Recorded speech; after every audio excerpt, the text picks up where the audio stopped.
Yo, what's up, Beatbox? Only the boy Stitch, back again with another GBB25 elimination reaction video. And today we have King Inertia from the United States of America, and we have Blackroll from Italy. Now, I remember these two eliminations very, very well. That's how good these two eliminations were. So let's get right into it. Do it!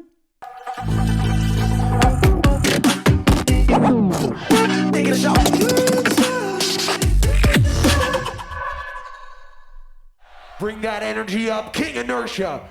I say the 3, y'all say the 2 and the 1. Crowd in 3. Let's go, let's go.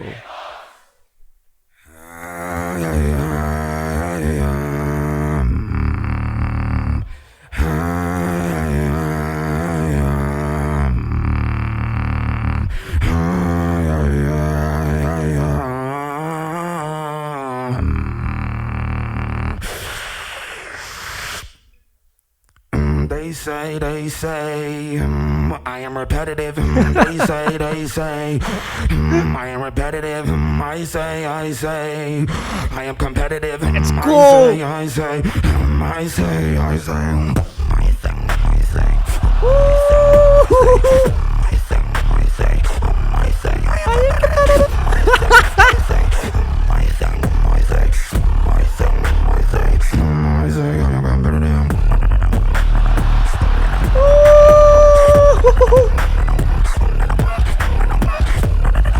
Oh, fat man.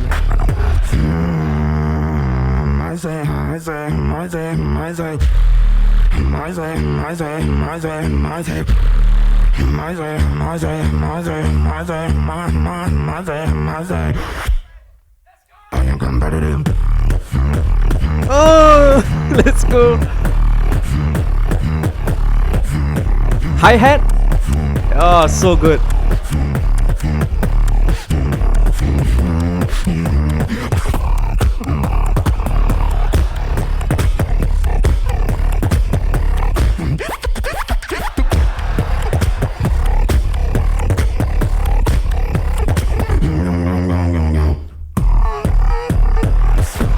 Oh, Scheiße.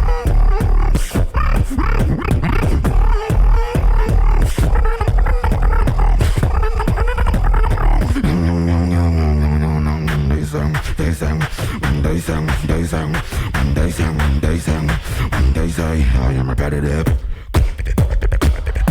They say.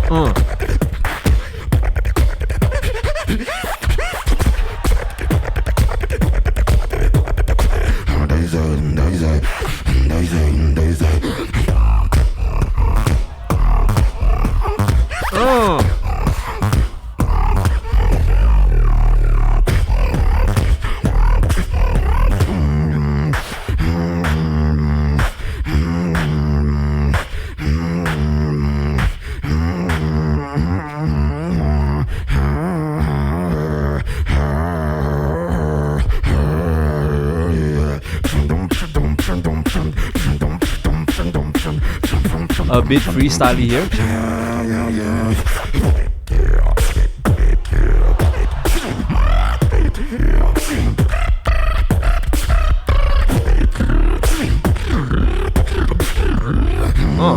Punchy.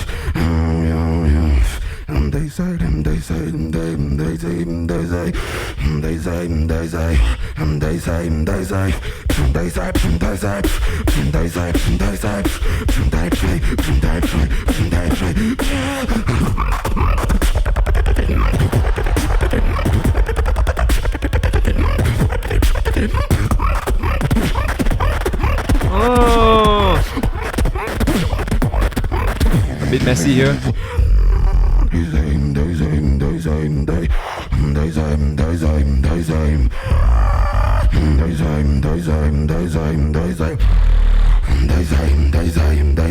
I am repetitive. I'm so sorry, but like the way he ended it with "I am repetitive," not the best way to end it. Okay, let's be honest, all right? In my opinion, I feel he definitely should have passed, right? I would have replaced Codfish with King Inertia. But let's talk about it. As much as I would have definitely switched Codfish with King Inertia, there is some room to debate and discuss here. But before we discuss, I want to share something. Okay, I witnessed inertia at GBB21, and GBB21 inertia is what many people would refer to as inertia's best performance. I'm telling you right now, this drop over here hit harder than GBB21 inertia. I say, I say,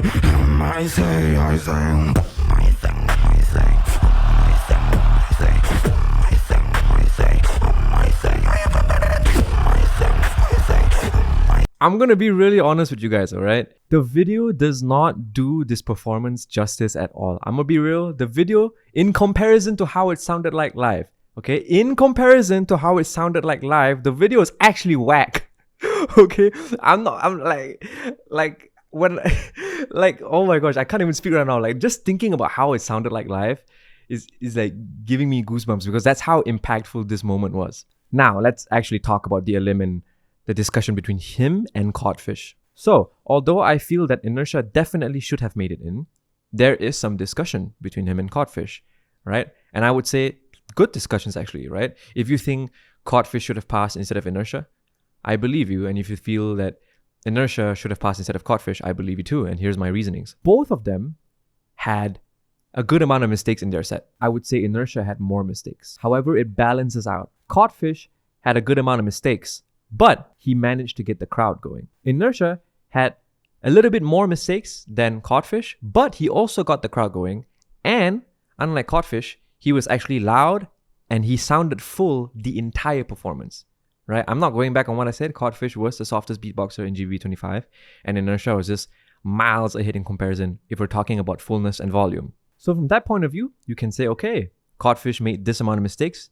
Inertia made this amount of mistakes. Codfish got the crowd going like this. Inertia got the crowd going like this as well, like the same level. But Inertia was more louder and more full, right? So in a way, it kind of balances out. Well, if you look at the structure planning, both beatboxers, Codfish and Inertia, had some serious problems in their structuring, in my opinion. In my opinion, Codfish's first 2 minutes were fine. They were great, actually. And the final 2 minutes were a problem because the drops that he kept on doing were similar drum and bass drops. You know, and they were not that wow, in my opinion. And plus live, it just didn't hit. Inertia has a serious problem with his structure as well. And it's in the lyrics. They say, I am repetitive. They say, I am repetitive. So when he started the Elim with those lyrics, and then he goes, I say, I am competitive, he's trying to prove a point that he's not repetitive. But then Inertia keeps on saying, they say, I am repetitive. They say, like for like the entire Elim. And it's like, I'm gonna be real, bro, that is very repetitive. So in a way, Inertia basically proved that the people who were calling him repetitive were kind of right. So structure-wise, both Codfish and Inertia had problems as well in terms of planning their set. And this is where things get subjective. I can understand if you pick Codfish, and I can understand if you pick Inertia. Personally, for me, I would pick Inertia. And my reasoning is very simple. This is a beatbox competition. We're trying to find the best beatboxers in the world. And objectively speaking, Inertia, his beatboxing, like his root beatboxing was more solid than Codfish. He was way louder. He was actually full, unlike Codfish. And that's why I would vote for Inertia. But if you vote for Codfish and you think Codfish should have been in, not Inertia, I understand that too. Because Codfish was just being Codfish, right? He was being 100% Codfish. He was doing things that not many people were doing. For example, very unique stuff. So yeah, it's a pretty hard thing to decide, all right? In my opinion, I definitely would switch Inertia with Codfish. I feel Inertia definitely should have been in a battle. However, if you think Codfish should have been ranked higher than Inertia, I can see that too. But yeah, that's my opinion. Let me know what you think in the comments and let's get on to Blackroll. Join!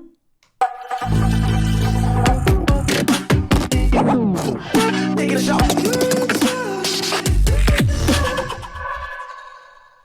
It is on Blackroll. I say the tres, you say the do it, and the uno in tres.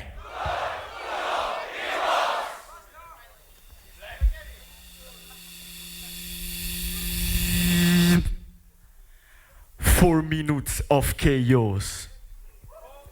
Welcome, GBB 2025.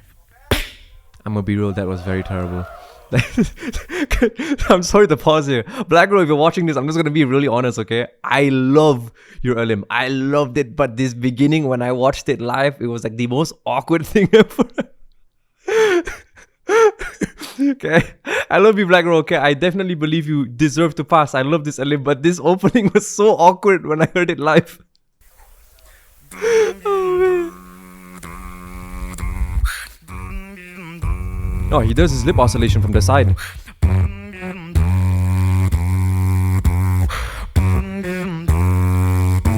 4 minutes of chaos. That's better. That's way better. Oh, oh, so solid.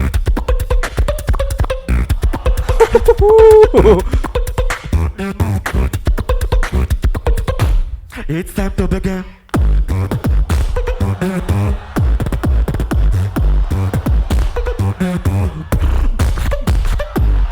Oh. One shot, one spot to get him. Yep, very Blackroll here.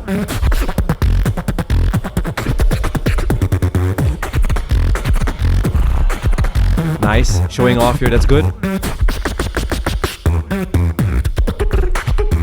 One shot, one spot. Oh. His snares are so fat. Don't talk if you don't know.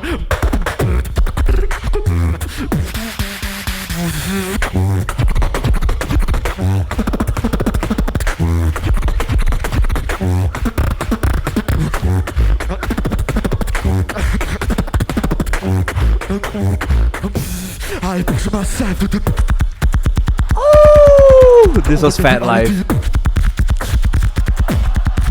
Oh. Nice.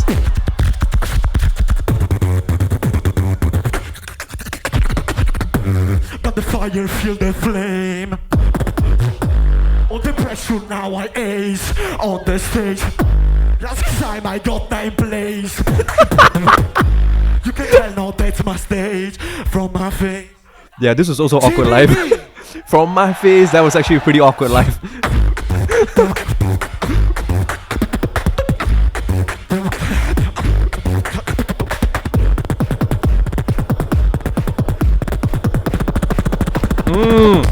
I go insane.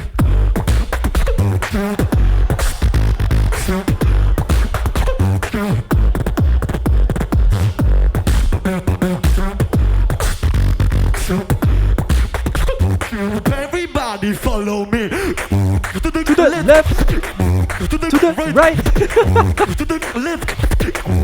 GBB. Go down.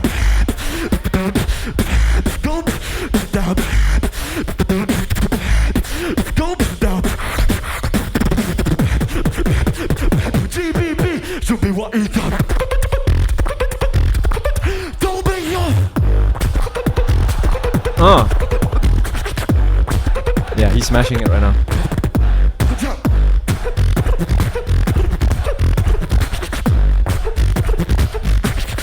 Bye, bye.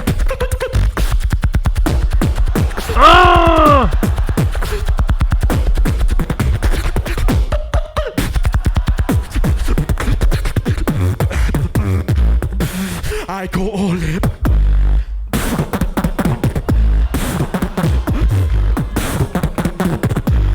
Check this. Yeah, he's pushing everything out on the stage. It's good.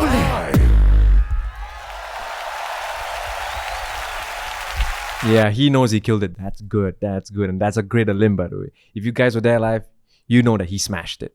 Now, besides those two awkward moments, the intro and then the part where he goes, from my face. Those two parts, I'm gonna be real, super awkward live, alright? I was like, what the hell? But Elim, super great. And one thing, I want to say that he did something over here that, in general, I don't like it when people do this, but when he did it, it was sick. So over here, he does this. To the left. To the right. So, and then he goes to the go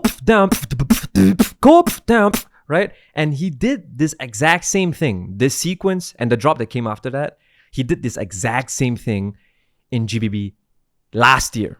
Personally, I don't like it when people do the same thing for 2 GBBs in a row. Like, if you do something in GBB 23, and then in GBB 24, you did something new.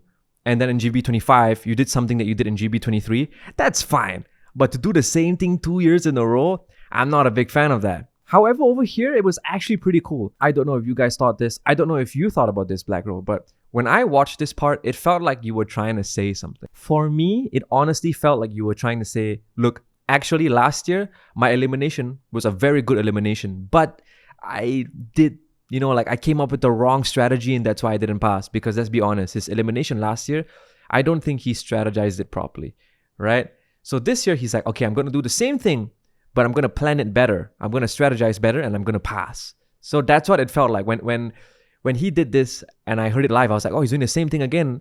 It felt like this time he was trying to say, yeah, I'm going to do the same thing, but this time I'm going to pass because I'm better prepared this time and I know what I'm facing this time. Like he had a point to prove. And that's what it felt like. And I feel like he definitely proved the point. After this elim, I was like, yeah, Blackroll is passing 100%. But here's something to talk about. Because I believe that he definitely should have passed. But one judge, if I'm correct, placed him like 13th or 14th place. Right? And that's crazy. Right? So I don't know why that judge ranked him low. But from my opinion, maybe it's because he was really lacking that subjective elements, those like, wow, authentic moments, I still would have passed Blackroll 100% because of like how high and amazing his objective beatboxing is. Like his root beatboxing is really good, right? But some judges, they want both. They want you to be objectively good and subjectively good, right? And this is the same thing with me, right? Subjectively, my beatboxing is really good. I make really good music. But objectively, I'm pretty much lacking compared to someone like Blackroll. And that's why it's difficult for me to pass. Maybe a lot of you think he deserved to pass, and maybe a lot of you think he didn't deserve to pass because of that subjective element that he was lacking, right? And you're not wrong either way. But for me, 100% deserved it. And he killed it in the battles too. But yeah, let me know what you guys think, and I'll see you guys in the next reaction video.